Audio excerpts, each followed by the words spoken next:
In this video, I'm going to be showing you how to perform a manual installation of JAMS AgentX on a Linux server.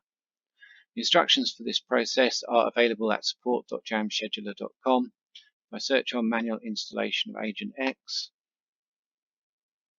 there's a knowledge base article detailing all of the steps that I'm going to be following here.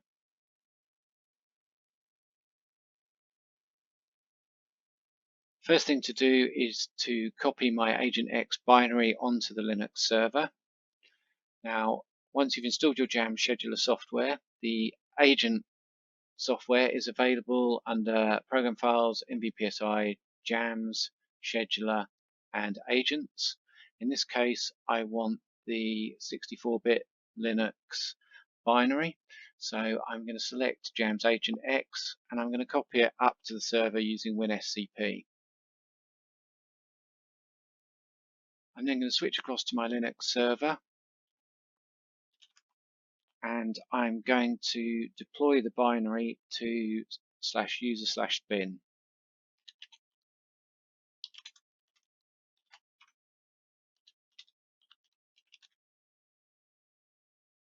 I'm then going to permission the binary so it can be executed.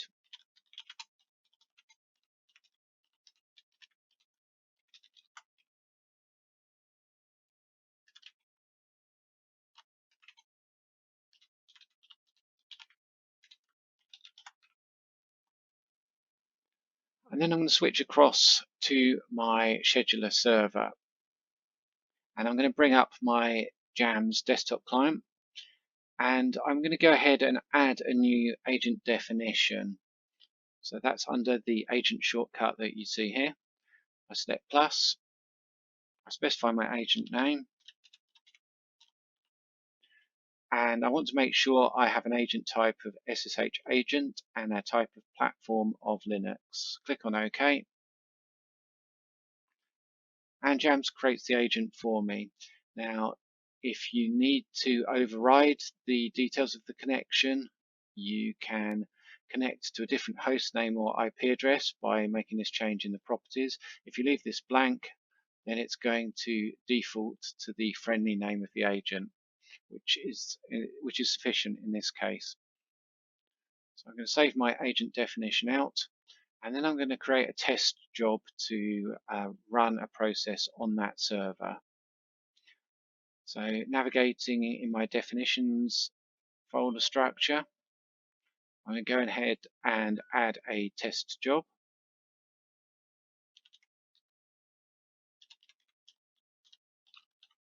And I want to make sure I'm using an execution method of SSH agent for my test job.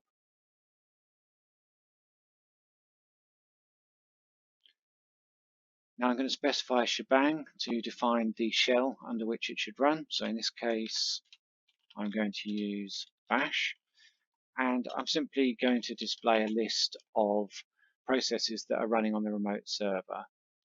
On the properties tab of the job, I'm going to specify the agent I want to run the job on. In this case, it's my IJLin03 server. And my execute as user needs to be a user that has permission to execute the script on the remote server. I'm going to save and close my job.